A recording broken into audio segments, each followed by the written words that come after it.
Hello students, welcome to the channel study with Giri sisters.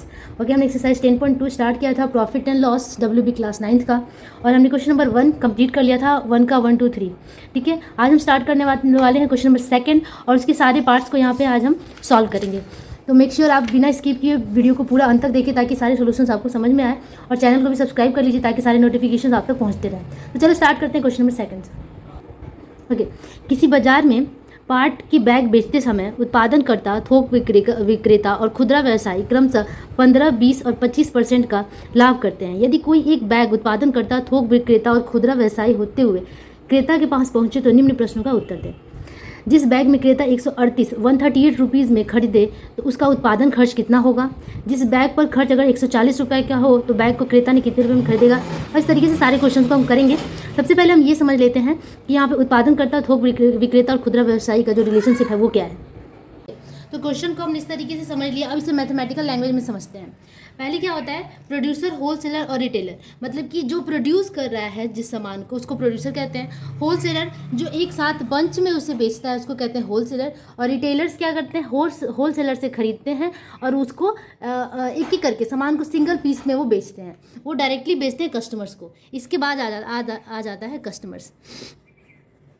ठीक है, तो इस तरीके से चलता है। प्रोड्यूसर बेचता है होलसेलर को, मैंने पहले भी बताया था। होलसेलर बेचता है रिटेलर को और रिटेलर कस्टमर को बेच देता है। ठीक है, तो इस तरीके से ये प्रोसेस है। अब आगे आपके क्वेश्चन में लिखा हुआ है, मैं एक बार फिर से बता दूं। In a market at the time of the selling, sorry second number question है।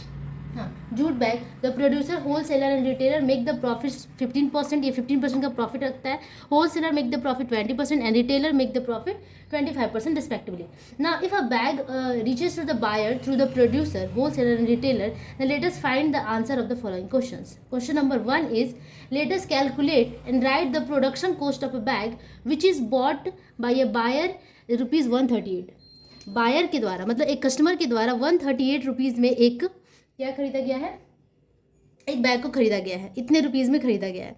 तो कह रहा है क्वेश्चन कि calculate and write the production cost, मतलब इसका प्रोडक्शन कॉस्ट कितना होगा। डायरेक्टली प्रोड्यूसर ने इसको कितने पैसे में इसको बनाया होगा, प्रोड्यूस किया होगा, वो हमें यहाँ पे फाइंड करना है क्वेश्चन नंबर 1 में।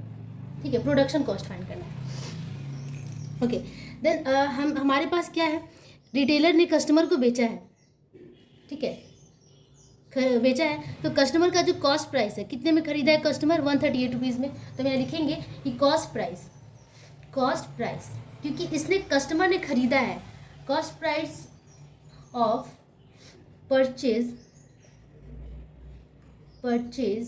परचेजर और कस्टमर लिखना ज़्यादा बेटर होगा यहाँ पे। Customer equals 138 rupees. Okay, CP of customer is 138 rupees. Now,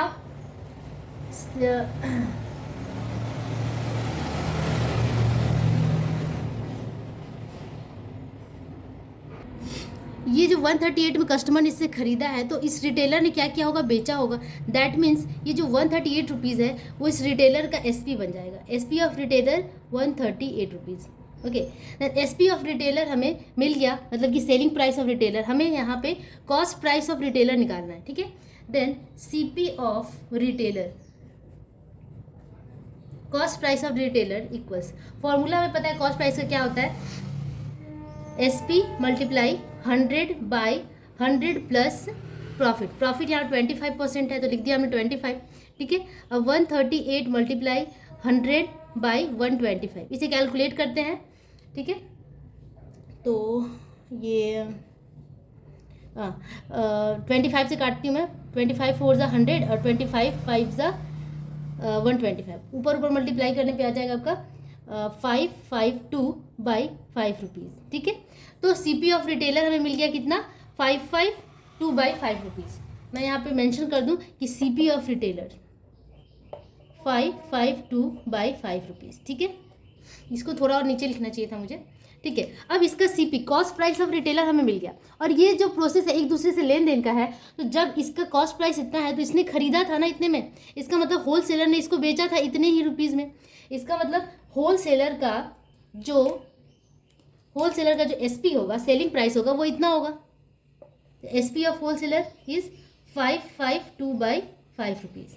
ठीक है, इसने इसका अगर CP हमारा 552/5 रुपीज़ आ गया, 552/5 आ गया, देन इसने खरीदा था, दैट मीन्स होलसेलर से खरीदा था, होलसेलर ने उसे बेचा था इतने ही प्राइस में, मतलब कि selling price of wholesaler becomes 552 rupees. हम लोग यहाँ पे मेंशन कर सकते हैं। Then now selling price of wholesaler equals 552/5 rupees. Then now we have to find the cost price of wholesaler.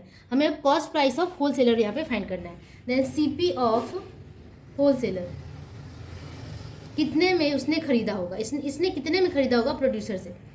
ठीक है, तो CP निकालते हैं। CP का फॉर्मूला हमें पता है, SP मल्टीप्लाई 100/100 प्लस P। यहाँ पे P कितना है, प्रॉफिट 20% है, दैट इज़ 120 हो जाएगा। इसे कैलकुलेट कर लेते हैं। तो यहाँ से 0 से 0 कट गया, 5 2 12 से काटेंगे 552 को 12 से, तो ये 46 टाइम्स में कट जाएगा। 46 मल्टीप्लाई 2, दैट इज़ ये आ जाएगा आपका 92 रुपीज़। ठीक है, then CP of wholesaler is 92 rupees. यहाँ पे मैं मेंशन कर दूँ कि CP of wholesaler, CP equals 92 rupees. ठीक है, अब जब CP यहाँ पे 92 रुपीज़ आ गया, ठीक है, तो इसने प्रोड्यूसर से ही खरीदा होगा, तभी तो इसका कॉस्ट प्राइस 92 हो गया। इसका मतलब प्रोड्यूसर ने बेचा होगा, तो प्रोड्यूसर का जो सेलिंग SP हो गया, सेलिंग प्राइस, वो इसका CP के बराबर है। देन CP कितना है इसका, 92, दैट इज सेलिंग प्राइस, मतलब इसने इसको बेचा होगा, बेचना मतलब सेलिंग प्राइस, तो सेलिंग प्राइस इसका 92 हो गया और इसने 92 में खरीदा था। ठीक है, अब प्रोड्यूसर का सेलिंग प्राइस हमें यहाँ पे मिल गया। Now we can write selling price of producer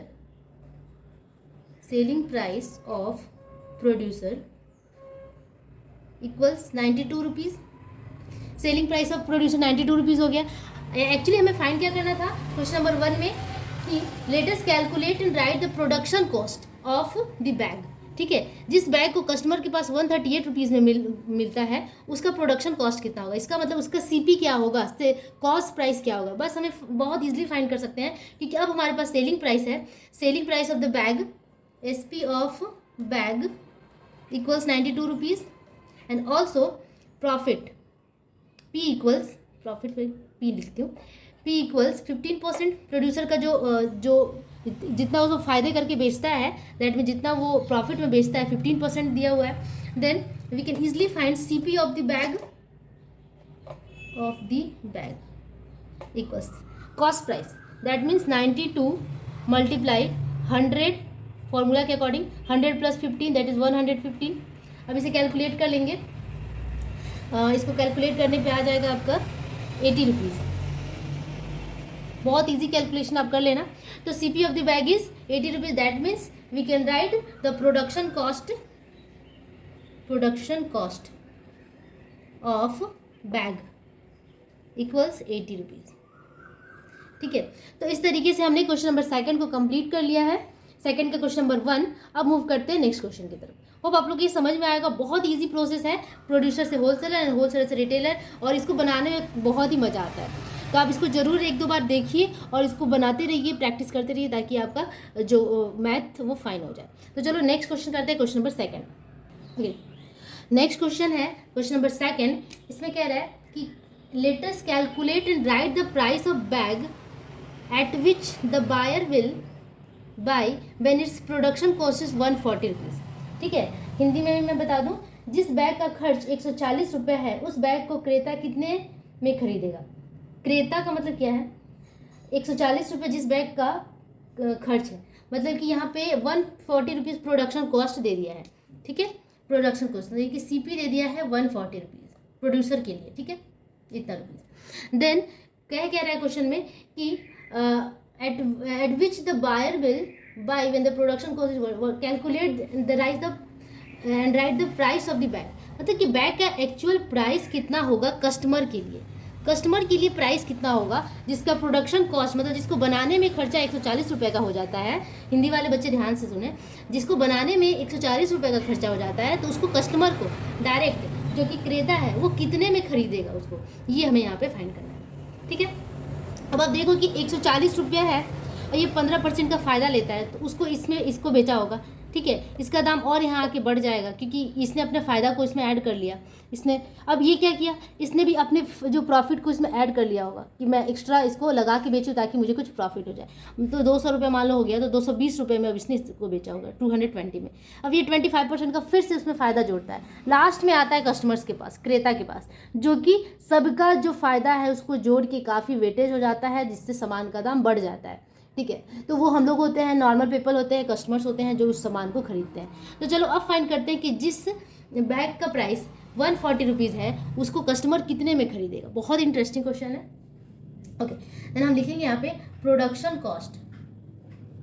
production cost यहाँ पे बच्चे, हिंदी वाले बच्चे लिख सकते हैं कि उत्पादन खर्च, ठीक है, बैग का उत्पादन खर्च बराबर, ठीक है, प्रोडक्शन कॉस्ट ऑफ बैग, उत्पादन खर्च, बैग का उत्पादन खर्च बराबर वो 140 रुपीज़, ठीक है। Production cost of bag is 140 rupees, that is we can write CP। CP Hindi वाले बच्चे भी सेम इसी तरह लिखेंगे कि CP इक्वल्स 140 रुपीज़, ठीक है। CP 140 रुपीज़ हो गया। देन हम फाइंड कर सकते हैं SP, ठीक है, SP फाइंड कर सकते हैं। तो SP ऑफ प्रोड्यूसर, मतलब प्रोड्यूसर कितने में उसको बेच रहा है। SP फॉर प्रोड्यूसर मतलब कि जो उत्पादन करता है उसका सेलिंग प्राइस कितना है, ठीक है। उत्पादनकर्ता का SP बराबर, इस तरह हम लिख सकते हैं हिंदी में। तो SP of producer equals, SP कितना हो जाएगा इसका, हमें पता है फॉर्मूला CP मल्टीप्लाई, CP क्या है 140, CP मल्टीप्लाई 100 प्लस प्रॉफिट है 15 डिवाइडेड 100, यही फॉर्मूला होता है। दैट इज़ 140 मल्टीप्लाई 115 बाई 100, ठीक है। अब इसे हम इजीली कट कर सकते हैं, 0 से 0 गया और 5 से इसको कट कर सकते हैं। तो 5 2 ज़ा 10 और 5 3 ज़ा 15 और यहाँ से 5 2 ज़ा 10, ठीक है। दोनों ही 5 से कट कर लिया हमने, ये 2 से काटेंगे 7 टाइम्स में और 23 को 7 से मल्टीप्लाई कर देंगे, तो ये हो जाएगा 161 रुपीज़, ठीक है। तो SP ऑफ प्रोड्यूसर आ गया 161 रुपीज़। यहाँ पे हम मेंशन कर दो कि SP इक्वल्स 161 रुपीज़। मतलब अगर इसका सेलिंग प्राइस 161 आ गया तो उसने किसको बेचा है, होलसेलर को बेचा है। और होलसेलर को अगर बेचा है तो होलसेलर ने इसे क्या किया, खरीदा है। That means CP cost price of wholesaler becomes 161 rupees.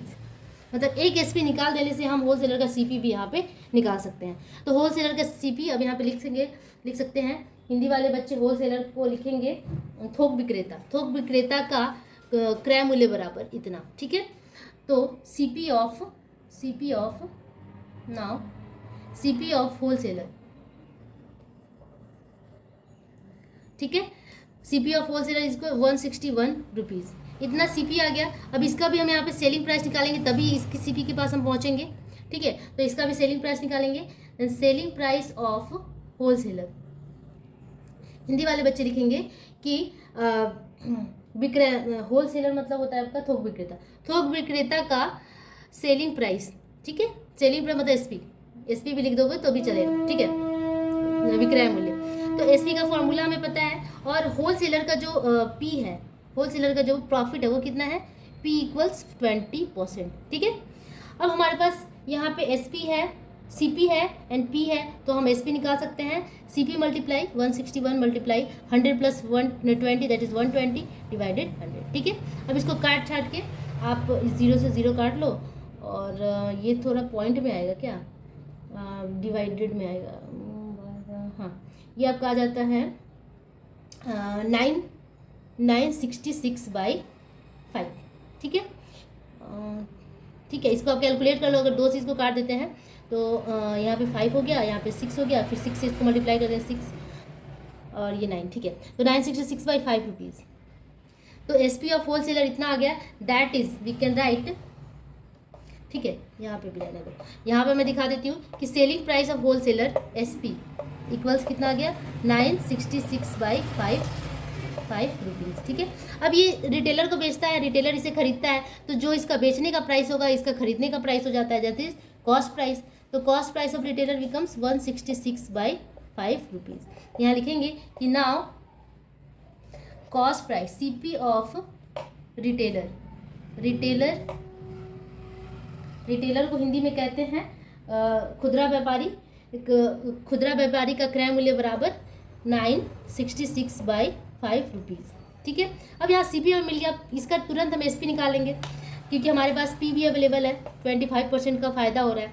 Then S P equals C P multiply 100 plus 25 यानी 125 डिवाइडेड 100। अब इसको कैलकुलेट कर लो, इसको मैंने पहले से ही कैलकुलेट करके रखा है। तो ये मेरा आया था 966 बाई 5 मल्टीप्लाई 125 बाई 100। ठीक है, तो ये आया था मेरा एस पी 241.50 रुपीज़। मैंने इस आंसर नहीं मिलाया था बट मैं एक बार अभी देख लूँगी। ठीक है, तो एस पी इतना आ गया रिटेलर का, मतलब कि इसने कितने में बेचा है, इसका एस पी कितना हो गया 241.50 रुपीज़। अब जब इसने इतने में बेचा है तो जो नॉर्मल कस्टमर्स होते हैं वो इतने में खरीदेंगे। ठीक है, तो प्राइस ही तो पूछ रहा था ना कि कितने में खरीदेंगे, प्राइस क्या होगा कस्टमर के लिए, तो कस्टमर के लिए प्राइस हो गया 241.50 रुपीज़। तो हम डायरेक्टली आंसर में क्या लिखेंगे यहाँ पे कि जो क्वेश्चन पूछ रहा है, क्वेश्चन ने क्या पूछा था, calculate and write the price of bag which the buyer will buy. ठीक है, then price of bag for buyer, खरीदने वाले के लिए, मतलब कि खरीदार के लिए उस बैग का मूल्य बराबर। ठीक है, price of bag for the buyer equals 241.50 rupees, क्योंकि इसने खरीदा है, अगर रिटेलर ने बेचा है इसको तो इसने खरीदा है। ठीक है, तो ये आपका आंसर हो गया। एक बार मैं आंसर भी मैच कर लूँ। ओके, देन आंसर हमारा बिल्कुल सही है। और तो चलो नेक्स्ट क्वेश्चन पे चलते हैं, क्वेश्चन नंबर 3 पे। ओके, नेक्स्ट क्वेश्चन नंबर 3 बहुत ईजी है, कुछ करना ही नहीं था, इसमें करना ही नहीं है। क्वेश्चन क्या कह रहा है, the bag which a retailer has bought 98 rupees, मतलब रिटेलर 98 रुपीज़ में खरीदता है, that is C P of retailer दिया हुआ है 98 रुपीज़। ठीक है, let us calculate and write how much money will be given by the buyer for the bag. तो बायर या फिर कस्टमर जो है, कस्टमर को कितने में ये खरीदना पड़ेगा, कितना पैसा देगा और इस बैग को खरीद लेगा, ये हमें निकालना है। मतलब कि इसका सीपी हमें फाइंड करना है, कस्टमर का सीपी। इसका मतलब अगर हम रिटेलर का सेलिंग प्राइस फाइंड कर लें कि इसका एसपी कितना है, तो हम ये पता कर लेंगे कि कस्टमर ने कितने में खरीदा था या फिर कस्टमर के लिए वो कितने प्राइस का था वो बैग। ठीक है, तो एक बार मैं हिंदी में ही बता दूँ। तीसरा नंबर क्वेश्चन कह रहा है, खुदरा व्यवसायी जिस बैग को, खुदरा व्यवसाय मतलब कि रिटेलर जिस बैग को 98 रुपीज़ में खरीदता है, सीपी क्रय मूल्य है 98 रुपीज़, उसको खरीदने में क्रेता को कितने पैसे देने होंगे, क्रेता को कितना देना होगा, मतलब कि क्रेता उसको कितने में खरीदेगा, कितना पैसा देके उसको खरीद लेगा। मतलब हमें कॉस्ट प्राइस ऑफ क्रेता, मतलब कि कस्टमर का हमें कॉस्ट प्राइस यहाँ पे फाइंड करना है। ठीक है, बहुत ईजी है। इसका अगर हम एसपी निकाल देते हैं तो इसका सीपी भी वही हो जाएगा, क्योंकि जो इसका एसपी होगा इसके सीपी के बराबर होगा। अगर ये इसको बेच रहा है तो उतने में ही इसको खरीद रहा है, तो हमें सिर्फ क्या फाइंड करना है, यहाँ पे सेलिंग प्राइस फाइंड करना है। ठीक है, लिखेंगे कि अ रिटेलर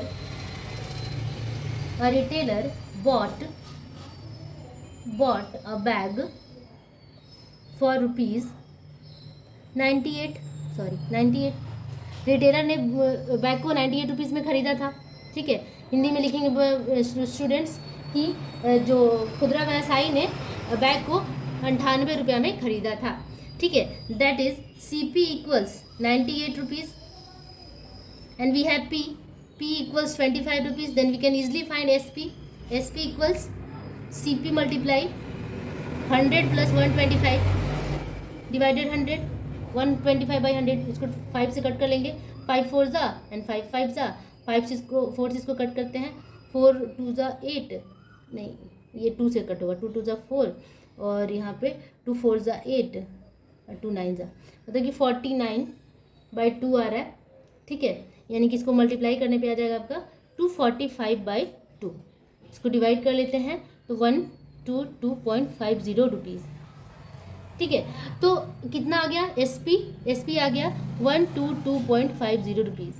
अब ये एसपी यहाँ जाके क्या बन जाता है, कस्टमर को खरीदने का पैसा, मतलब कितने में वो खरीद रहा है। अगर इसको बेच रहा है, अगर हम सामान जाते हैं बाजार में खरीदने के लिए तो हम क्या करते हैं, हम तो सामान को खरीदते हैं, लेकिन जो बेचने वाला होता है वो तो बेच रहा है ना, तो इसका जो सेलिंग प्राइस होगा कस्टमर का कॉस्ट प्राइस बन जाएगा। ठीक है, तो हम यहाँ पर आंसर में लिख सकते हैं कि क्या था question, calculate and write how much money will be given by the buyer. Okay, 122.50 rupees will be given by buyer और कस्टमर, मतलब खरीदने वाला कस्टमर। इतना रुपीज़ मतलब कि 122.50 रुपया खरीद देना होगा एक कस्टमर को, ठीक है। एक कस्टमर को इतना रुपया देना होगा, हिंदी वाले बच्चे लिखते हैं ऐसे, ठीक है। तो इस तरीके से हमने थर्ड नंबर क्वेश्चन कंप्लीट किया। अब बढ़ते हैं नेक्स्ट क्वेश्चन नंबर 4 पे। ओके, नेक्स्ट क्वेश्चन नंबर 4 है, मैं एक बार दिखा दूँ। क्वेश्चन नंबर 4 कि थोक विक्रेता ने जिस बैग को 175 रुपये में खरीदा था, थोक विक्रेता, ठीक है, 175 रुपये में खरीदा है, उस बैग को खरीदने में क्रेता को कितने रुपए देना होगा, मतलब कस्टमर को उस बैग को खरीदने में कितना रुपया देना होगा, ठीक है। तो यहाँ पे होल सेलर की बात हो रही है। The bag which wholesaler has bought 175 rupees, मतलब कि होल सेलर ने कितने में खरीदा था, 175 रुपीज़ में। देन कस्टमर को उस बैग को खरीदने में कितने पैसे देने होंगे, मतलब कस्टमर का यहाँ पे कॉस्ट प्राइस हमें निकालना होगा, ठीक है। क्रय मूल्य हमें कस्टमर का निकालना होगा, ठीक है। एसपी दिया हुआ है सीपी दिया हुआ है 175 ऑफ होल सेलर, हमें निकालना है क्या, एसपी ऑफ होल सेलर, ठीक है। तो मैंने एक डायरेक्ट फार्मूला भी आपको बताया था, मैं इस तरीके से बनाया जा सकता है, कम टाइम लगता है। लिख सकते हैं यहाँ पे, the wholesaler bought a bag for ₹175। Wholesaler ने मतलब कि थोक विक्रेता ने बैग को खरीदा था बराबर 175 रुपया में, ठीक है। इतने में बैग को खरीदा था होलसेलर ने। अब इसने इतने बैग को खरीदा था, फिर इसको बेचेगा तो यहाँ इसका एसपी निकालेंगे, जो कि इसका सीपी बन जाएगा, खरीदना इसका कॉस्ट प्राइस बन जाएगा, फिर इसका एसपी निकालेंगे और इसका वो सीपी बन जाएगा। तो ये थोड़ा सा लंबा हो जाता है, एक डायरेक्ट फॉर्मूला होता है, ठीक है, लिखेंगे डायरेक्टली। अब डायरेक्ट हम निकाल रहे हैं कि कस्टमर ने कितना पे किया, ठीक है। तो लिखेंगे कि द बायर और कस्टमर, द बायर क्रेता will pay that bag for that bag, sorry, ठीक है। क्रेता को बैग के लिए पैसे देने होंगे बराबर, ठीक है। तो क्रेता को बैग के लिए कितने पैसे देने होंगे, buyer will pay for the bag, directly formula हम बैठा सकते हैं, 175 मल्टीप्लाई, इसने 20% के प्रॉफिट पे इसको बेचा है ना, तो 20 डिवाइडेड, ठीक है, जैसे हम निकालते हैं, सॉरी 120 मतलब 100 + 20 करते हैं ना, डिवाइडेड 100 मल्टीप्लाई, फिर इसने 25% के प्रॉफिट पे बेचा था, तो 100 + 125 दैट इज 125 डिवाइडेड 100। इसी तरह एसपी निकालते हैं, ठीक है।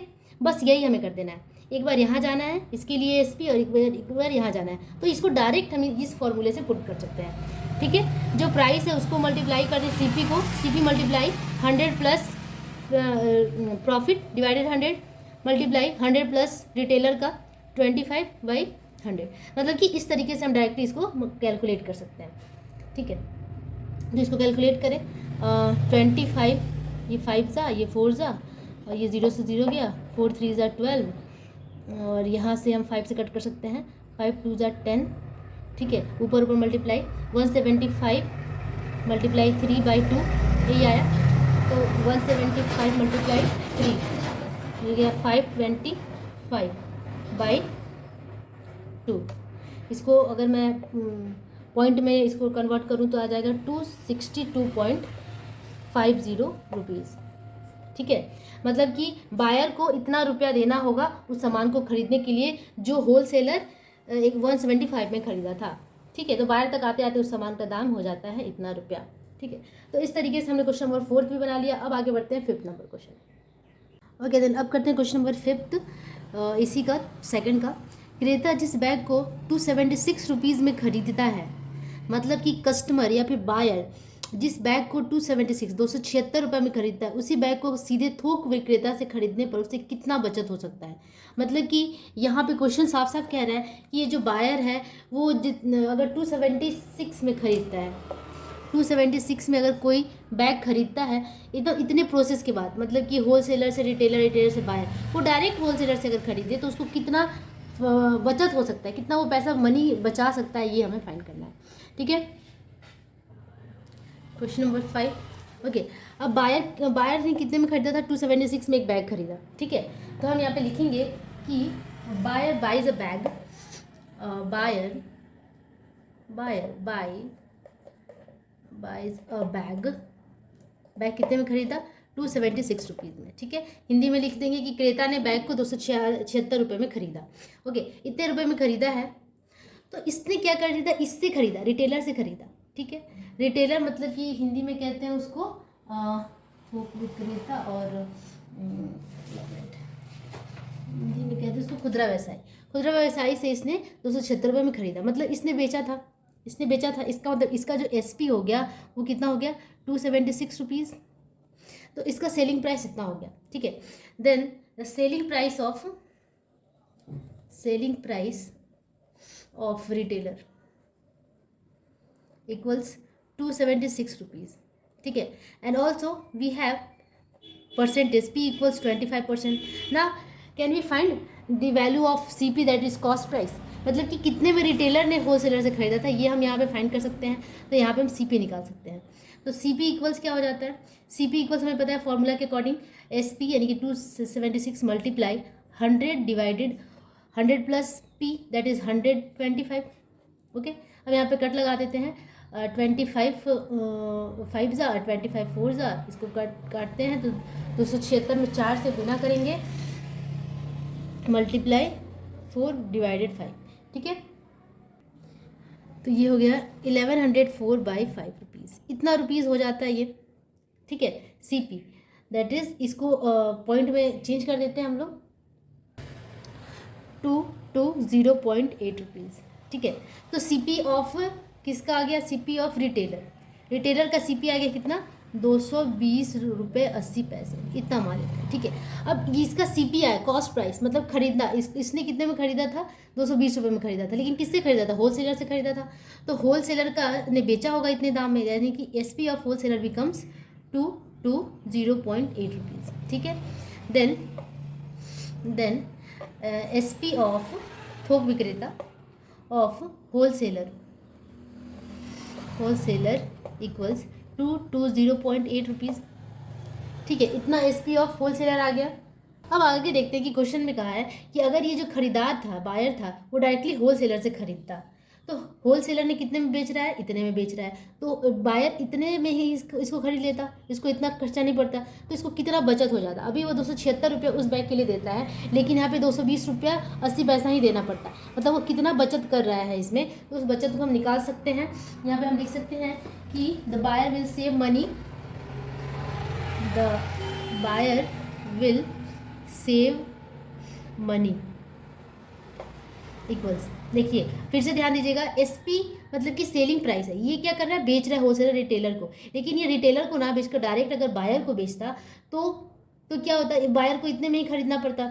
ठीक है, ये कम दाम है, ये ज़्यादा दाम है। ठीक है, इसका मतलब ये इसकी मनी सेव हो जाती। तो कितना मनी सेव कर रहा है बायर? 276 माइनस 220.8, इसको माइनस कर देंगे सिंपली, तो हमारा आ जाएगा 55.2 रुपीज़। ठीक है, मतलब कि जो क्रेता है वो कितना मनी बचा रहा है, कितना पैसा बचा रहा है? 55 रुपया 20 पैसा, यही आपका आंसर होगा। और जो बुक का आंसर है वो बिल्कुल गलत है, 184 समथिंग दिया हुआ है, जो कि प्रोड्यूसर का CP आ रहा है। तो उतना प्रोड्यूसर तक तो हमें जाना ही नहीं है, जो क्वेश्चन में कह रहा है हमें सिर्फ उसी का आंसर देना है। तो बुक के आंसर को मत फॉलो कीजिएगा, वहाँ पर रॉन्ग है। ठीक है, आप करेक्ट कर लीजिए। तो इसी तरीके से हमने क्वेश्चन नंबर 5 तक यहाँ पे कंप्लीट कर लिया। आगे की वीडियो में हम 3rd नंबर क्वेश्चन को कंप्लीट करेंगे, और इसी के साथ ये आपका जो एक्सरसाइज है 10.2 वो भी कंप्लीट हो जाएगा। तो मेक श्योर आपने चैनल को सब्सक्राइब कर लिया होगा, क्योंकि सारे नोटिफिकेशन बिना सब्सक्रिप्शन के मिलते नहीं हैं, और साथ में ही हमें भी इंकरेजमेंट मिलता है। 60% लोग हमारे चैनल्स को देखते हैं बट सब्सक्राइब नहीं करते। अगर वो 60% लोग कर लेते तो शायद आज सब्सक्राइबर रेट काफ़ी हाई होता। प्लीज़ सब्सक्राइब कीजिए अगर आपको ज़रा सा भी फ़ायदा हो रहा है तो। ओके, तब तक के लिए keep practicing, keep watching study with Giri sisters. Bye bye.